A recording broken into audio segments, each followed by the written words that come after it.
Passage day. Okay, we've got 54 nautical miles to get us from Boulogne Sur Mer to Dieppe. We need to do the dishes, get to the loos, get dressed, get Yui walked, and get the boat ready, and get out of here. We are still rocking and rolling all over the shop. Slept a little bit better last night. Can't speak for Rob. But yeah, we're ready for a change of scene. Let's go! Hello sailors and welcome back. Life jackets on please and hold on tight. We're headed for Dieppe.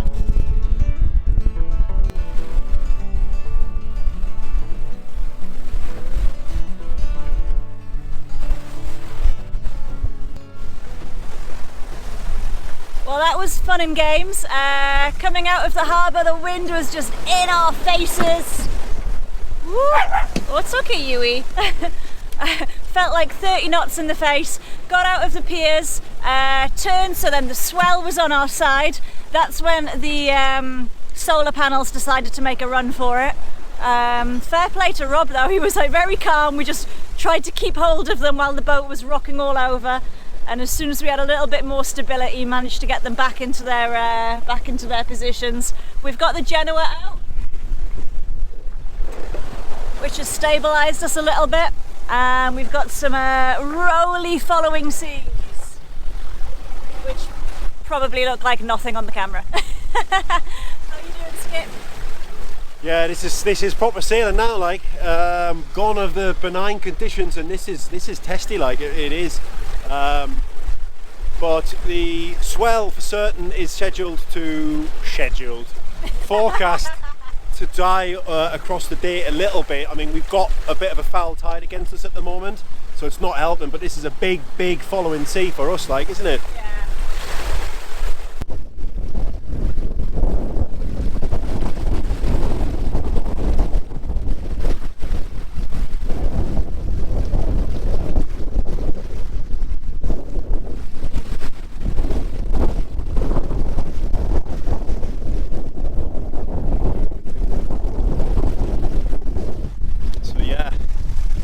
Tell you what, that was probably the rolliest anchorage or marina we've ever been in. It felt like an anchorage. Ramsgate had the title before that. Now it's definitely Boulogne Sur Mer. I don't know whether it was just the wind direction, a strong northerly, 30 odd knots for the last few days, so definitely not a place to be out at sea. It's dropped to 20 odd knots today and it's coming still from the north, so we decided to go for it rather than spend another day in there. But careful what you wish for, because we're out here now, and yeah, this is some skyly Sunday sailing. I think they used to put people in Guantanamo Bay to torture them. Tell us what you know, all the stress positions and that. Just put them on a sailboat, put them in Boulogne Sur Mer. By day 3, they'll tell you everything you want to know. Bloody hell. Yeah, so it's nice to be out, it's nice to be making miles to Dieppe. Hopefully the conditions do behave as forecast and start to ease off.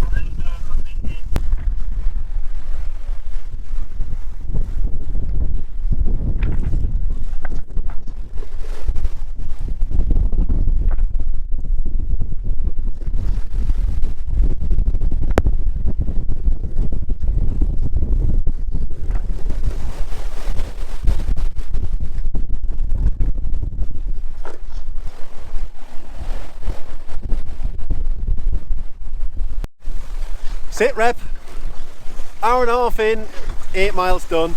Not in the right direction because we'd be on a dead run, and I don't want to be involuntarily jibing in this weather.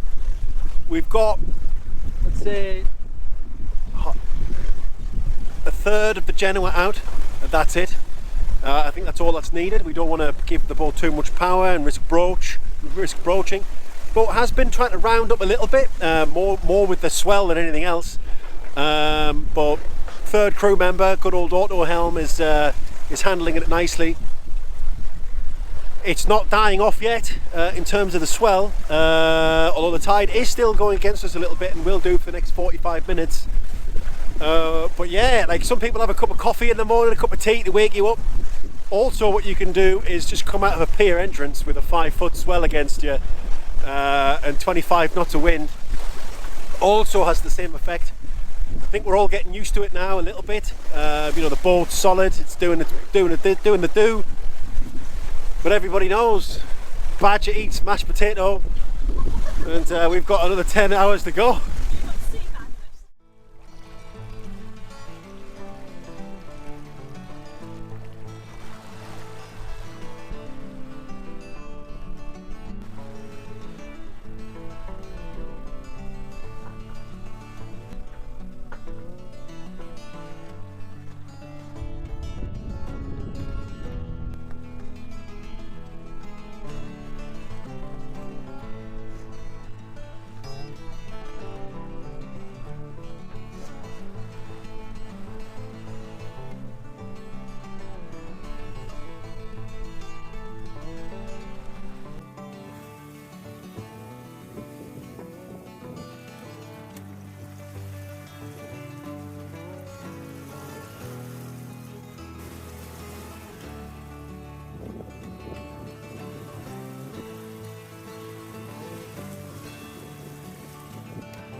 So we hit a milestone this week about 2 days ago. 100 bottles of wine drank in a week. Yeah, that was a big milestone. The other milestone was that we got 1,000 subscribers on YouTube, which is completely bananas. We make these videos for us to look back on in the future and for our friends and family at home to just keep up with what we're doing. But the fact that other people want to come along for the ride as well, excuse me while I'm sliding across the cockpit, we think it's awesome, so thank you so much for subscribing. Hope you enjoy watching us get to Dieppe, up and down the swell and back and forth, and yeah, keep tuning in, we love it. Thanks guys.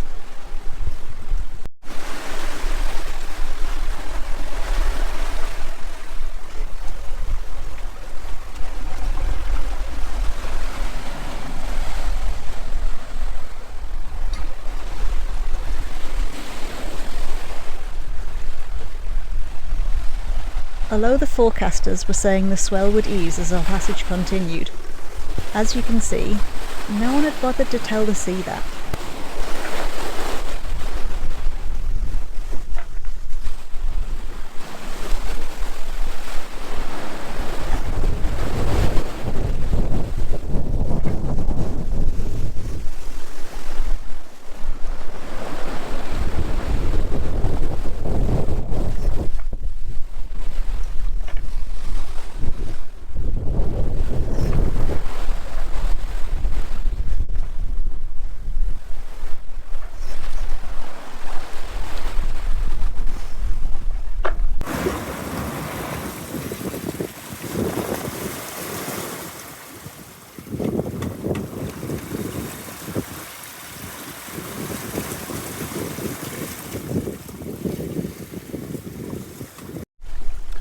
Well, I never. Bloody wind indicators decided to start working. Well, I say working, it's not really working. It's on, but it's not working because that's not the direction the wind's coming from. I think it's in opposite mode. If that's a thing. Is that a thing? Opposite mode? Well, I wouldn't want to. How do we deselect opposite mode? And yeah, it's showing 19 knots of wind apparent. We're doing 6 knots, so it's probably about 25 knots out here at the moment.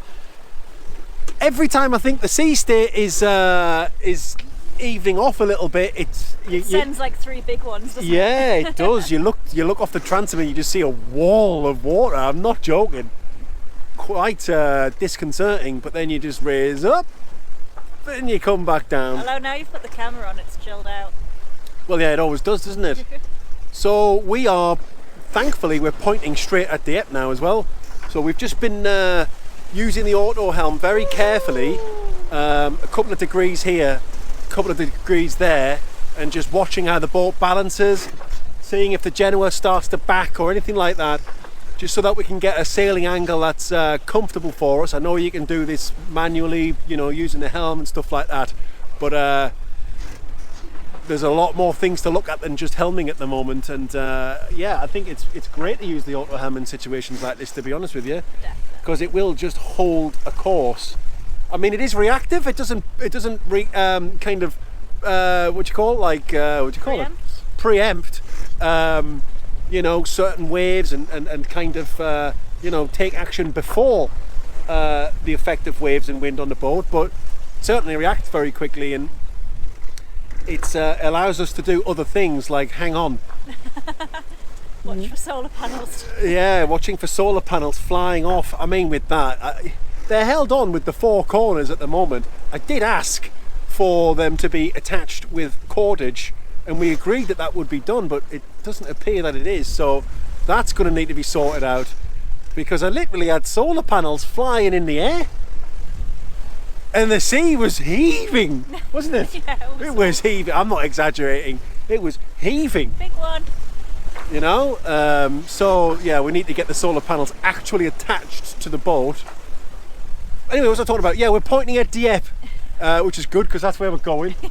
And in about 6 hours, we should be there. We're making 6.4 knots now. The tide is starting to turn in our favour, and that should mean that the sea flattens out a little bit more, and it should also give us a little bit more boat speed as well. So with any luck, we should be in Dieppe, I'd say, in 5.5 hours, something like that. That would be a result and a half. That'd be great. Oh, and the sun's out as well, which is nice, but it's cold. Il fait froid. So sun's out, guns are not out, and they're likely to stay not out for the duration.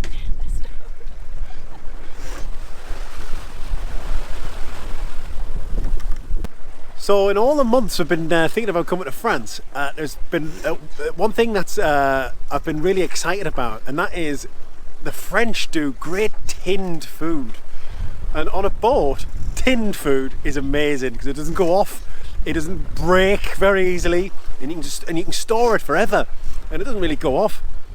So last night I got a tin of duck in its own fat, right? And it'd been cooked for hours and hours and hours. Basically confit duck in a tin. I'll tell you what, €9, you get 3 duck legs in it, big duck legs as well, and loads of fat. I've got enough fat in the fridge now for frying potatoes and rice and whatever for a couple of weeks at least. So it's great value. And last night I made a pasta out of this confit duck tin. Jesus Christ, man. It was divine. And the reason I'm talking about it is because I cooked enough. I knew today was going to be spicy. So I cooked enough for us to have a lovely lunch on passage. And Faye's just whacked it in the microwave. And I can smell it. And it smells divine.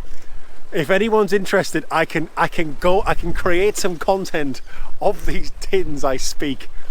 They're pretty sensational, to be fair. There is the duck goodness, and my goodness, that's a nice meal to have on passage. 5 hours in, and we've done about 33 of our 52 miles. So about 20-ish miles to go, and we're doing 7 knots, full Genoa now. Wind indicators died again. It was good to have you along for the ride, buddy, for the last few hours, but in opposite mode. But it was nice to have a wind indicator, it was. And what we can see is that it's blowing 25 knots. The weather forecast said 15 gusting 20. They always add 10 on, don't you? So yeah, we should be in Dieppe in about 3 hours, which will be about 20 to 6. So a good time to arrive and have a glass of Chill white wine.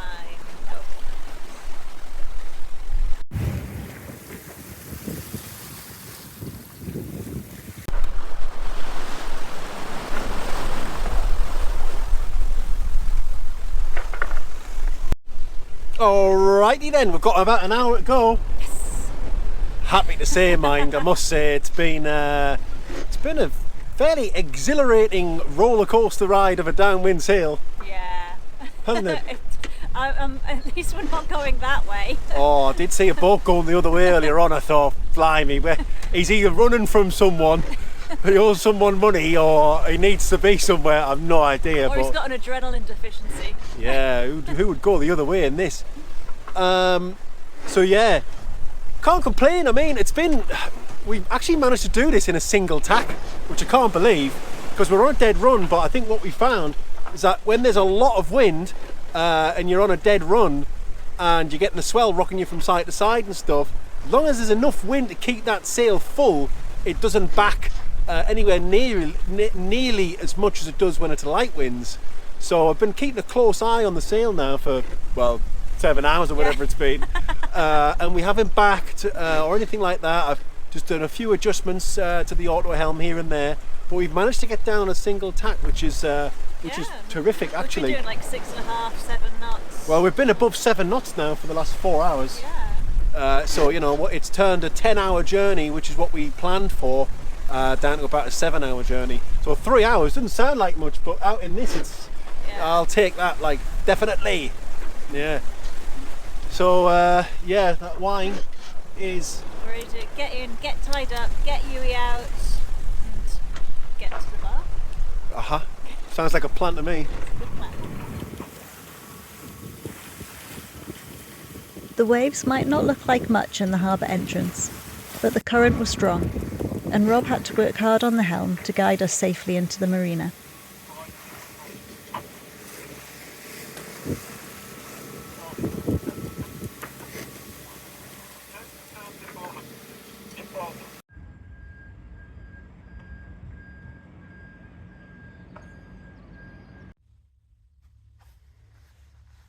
Huey,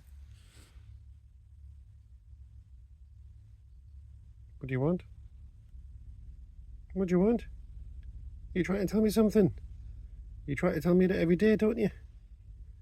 All right then, you win.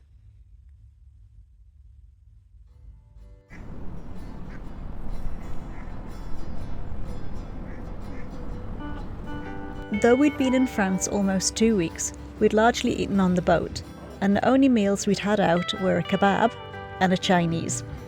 It was time to change that.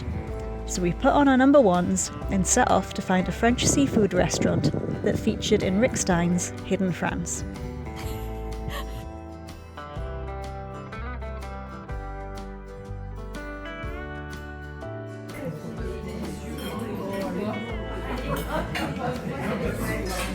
We're in France now.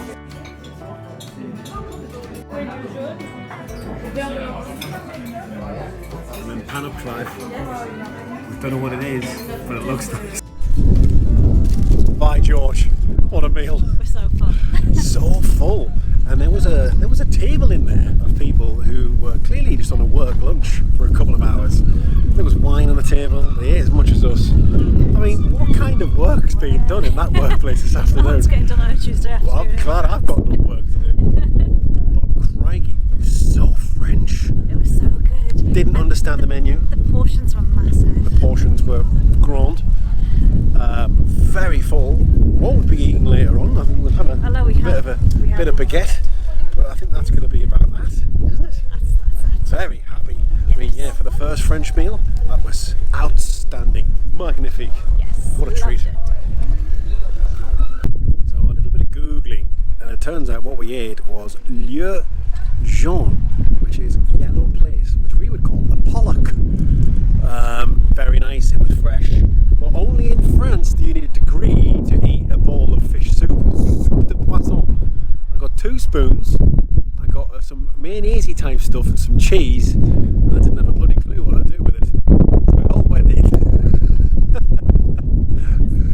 and it was very, very nice. But yeah, I mean, I looked at it, I was just so confused. It was a bowl of soup, but there was so much to it. You just walked around a lamppost and found a poo. So I will now pull her away from it and walk around the same lamppost. Thanks for joining us again, sailors. Come back next week when we and our friends on SV Rascal have a much more pleasant passage to a Normandy town framed by stunning cliffs. We're off to Fécamp. Like, comment, share and subscribe, and as always, fair winds.